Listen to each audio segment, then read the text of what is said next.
Hey guys! So today I'm going to talk about the seedlings that I got from Wade back last summer.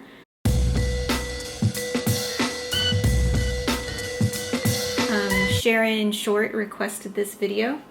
But before I get into that, last weekend we took Eddie on his first hike. We went out towards Livermore, and here are a few pictures of him on his first hike. He did really well. And on the way back, we stopped for some food because we were super hungry. I met a viewer. Her name is Mina, so hey Mina. Also, you guys, don't forget that I have Facebook and Instagram, and I've been doing an okay job of making sure I post stuff there in between videos. Okay, so Wade's Orchids. Last summer I got 8 plants from Wade, and they're all doing pretty well. So here's most of them. I've been growing them in a little sort of terrarium. I'll show you what it looks like for the other seedlings that I have. Anyway, so Wade's Orchids. First, I'll show you my favorite one that's like doing the best. This is Cattleya boricana, and check out this new pseudobulb it's grown. Look at that, it's so chubby. This thing is doing extremely well, and I'm very, very happy with it. Definitely not going to bloom anytime soon, but that's okay. So that's Cattleya boricana. That's a cross between alba and bractiscens. We'll stay in the Cattleya alliance. So the next one is Cattleya luteola. And look at this little guy. It's doing really well. Hasn't really woken up this spring, and there's no new roots or new growth yet. But this thing has 5 pseudobulbs. Isn't that crazy? I think she's doing really well. And this one will stay pretty small, I'm pretty sure. This is Cattleya grossii? Cattleya grossii? Not sure. This one has a leaf that's dying, but it also has a ton of pseudobulbs for such a small plant. So I think this is going to be one of those tall, skinny ones. Oops, the leaf just came off. But it's also doing well. And the last Cattleya alliance I got from him is this one, which is Sunny Delight by Richard Mueller. And I have to say, this is my only Richard Mueller that is doing well. This thing probably needs to go into a new pot very soon. But it's doing really well. Again, none of these have really started growing this year. Definitely the best Richard Mueller I have. And then I got a few dendrobiums from him. Here is my mini snowflake. And you can see these have these cool pseudobulb shape where it's really, really skinny down there, and then this nice plumpy part up here. I really like that. It's super cute. I think this is at least partially in the Latoria section of dendrobium. And another Latoria section one is little green apples. And this one, hopefully you can see it, down in there is a new growth. So this one's starting to go. And then these are 2 other dendrobiums. This is Bracteosum by Tanii. And this one has already started this growth here. And this is the one from last year. I think it lost the leaves on these. This one here, this bulb here, over the winter. But look at the nice leaves, so shiny. And this is Dendrobium smiley. I'm not sure how to pronounce that one. This one has these cool like kind of sections on the pseudobulbs. We have a new growth here. Last but certainly not least is my Rhincostylus gigantea red. So in one of my previous update videos, I showed you guys when this new leaf was first coming out. And now it's really pretty much full size and very red compared to the other leaves, which are pretty green. It has a new root that came out and went back into the basket. Yeah, so that's an update on my seedlings from Wade. I'll show you guys the the little grow chamber that I built and the other seedlings I have. So this is how I've been growing my seedlings during the winter. I didn't want to put them in the greenhouse because I was afraid it would be too cold in there. So I built this little grow chamber, and it has a couple parts. So down here, you can kind of barely see it, is actually a seed heating mat. And then in this plastic tub I have some of these clay beads. I got them from IKEA, and that's basically like the humidity tray. And then I only have the plants in this plastic bin here to make it easier to move them around. But I have a little fan and a light. So they've just been sitting here growing all winter. So these are the seedlings that I got from Brittany. So we have some Brassavola nodosa.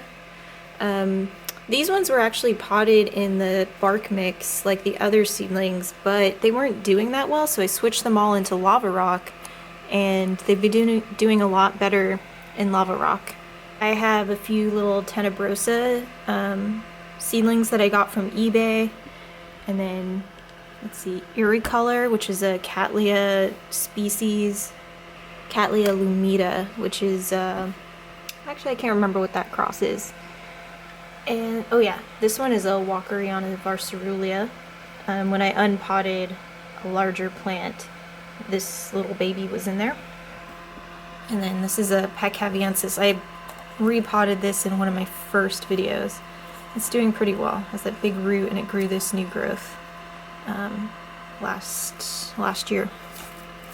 Still have a few more Brassavola nodosas that I want to switch into lava rock. So these are the Cattleya aclandiae that I got last summer, and this is the ones that the grower told me that they have, like, I think it was like 25% chance or 50% chance, some chance of being coerulea or alba. And someone commented on the video I made about all my aclandiae crosses that one way you could possibly tell if it's coerulea or alba is by looking at the root tips. A regular or wild type aclandiae, the root tips will kind of have a reddish color to them, and in an alba or coerulea they would just be green, or I guess kind of clear green. So these aclandiae are just now growing some new roots there, and it definitely, this one has a reddish tone to it for sure. This one here has a tiny bit of a red tip on the root, but not all of them have it, because I saw this root here doesn't have it, but then again it could just be like a newer growing tip. Anyway, so I feel like this one is definitely not alba or coerulea. This one, still not sure. That right there is a sunburn. Alright, I'm out in the greenhouse. It's really windy today, so I'm sorry if you just hear all the greenhouse flapping around. But I have to show you guys a couple things that are really awesome. Check out these buds! This is Priotea. I showed you this in the last video, but these buds are just getting so huge, and I'm so excited for them to bloom. Check this out. This is a spike, 2 spikes, on one of my rupiculus lilias. So this is, oh god, I can't even pronounce that. And I, was watering, and I picked it up, and I was like, holy crap, how did I not see this giant spike before? There it is. And, so normally this one lives over on this shelf with all the other ones, but I moved it because the spike is getting too tall, and I didn't want it to run into the top of the shelf. Oh my gosh, now there's an airplane too. Okay, and so here is another rupiculus lilia that has 2 spikes. The tip of the spike, it almost looks like a little broccoli, but those are all the buds on top. This one is Milleri by Cautskayana. Yeah, so these ones are blooming out of a dry sheath. So when I got them last summer, or last fall, I can't remember when I got these, it had dry sheaths on them, and now we have buds coming out. Here are some new buds on, I think, Fuchs Orange Nugget by Trick or Treat. So this is going to be a sort of star-shaped orange flower. I bought it in bloom last year from Brookside Orchids. And so this one, the sheath, it put out the sheath last year when I grew this new pseudobulb, and then it's coming out of the dry sheath now. So it's awesome. Got 3 little buds there. Oh, another bud. 2 buds. You can see the tiny one there. So this is actually not as many flowers as this plant should make. Let me get the name. This is another Sunset Valley Orchids plant. This is BC Sunny Delight by Epiccat Kyoguchi. Yeah, I forget. I think this is supposed to have like a whole bunch of flowers on a very long branch stem. I'm not 100% sure it's this one though. So I got this plant last November when Fred Clark came to the San Francisco Orchid Society. I did a little pre-order. Over here, this is Encyclia brassavola. So one of these buds, it looks like it's blasting. And I think that's about it for now. Sorry, that ended up being a lot more buds and stuff update than I originally intended. But I hope you like this video anyway. Until next time, thanks for watching, guys.